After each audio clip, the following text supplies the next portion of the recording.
তোমাৰ গুণানুকীৰ্তন কৰিছো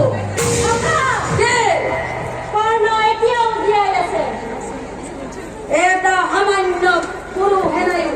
বলাৰিয়া হয় জীবন ধাৰণ কৰিবলৈ লাজ পাই হকা কুলপতি কি আজি কেনে ব্যৱহাৰ গৌৰৱৰ শ্ৰেষ্ঠ সেনাপতি বীৰ অগ্ৰগণী মহাৰথী কৰ্ণৰ যোগ্য ব্যৱহাৰ গৌৰৱেশ্বৰ কৰ্ণ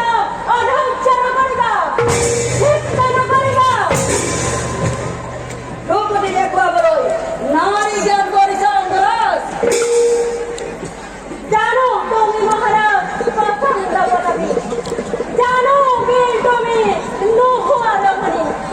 অসীম ঐশ্বৰ্যশালী তুমি কুলপতি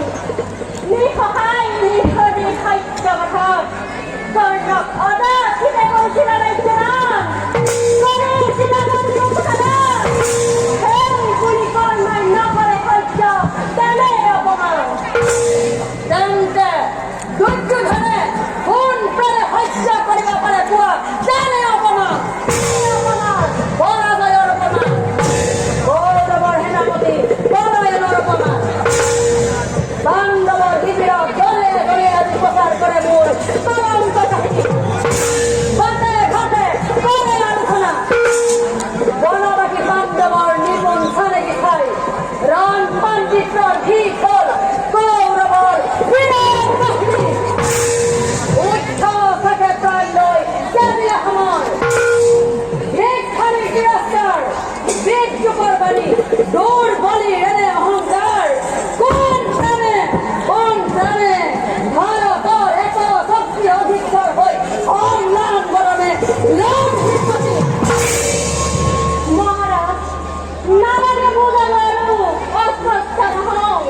কৈতক পাইশ্বৰেখা অন্তৰৰ মনোব্যথ বেদনাও দেখা চিন্তা আৰু নাই কুলপতি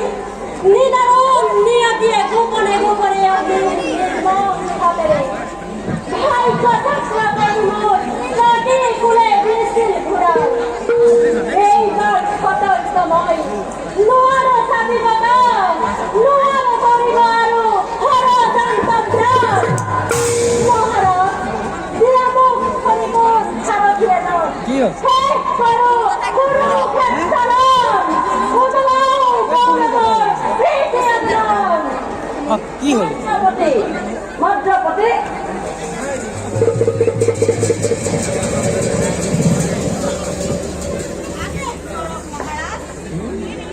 কোৱা মদ্ৰপতি ঘৰে ঘৰে সাৰথি জিকায় আদেশ যদিহে কৰে গৌৰৱেশ্বৰে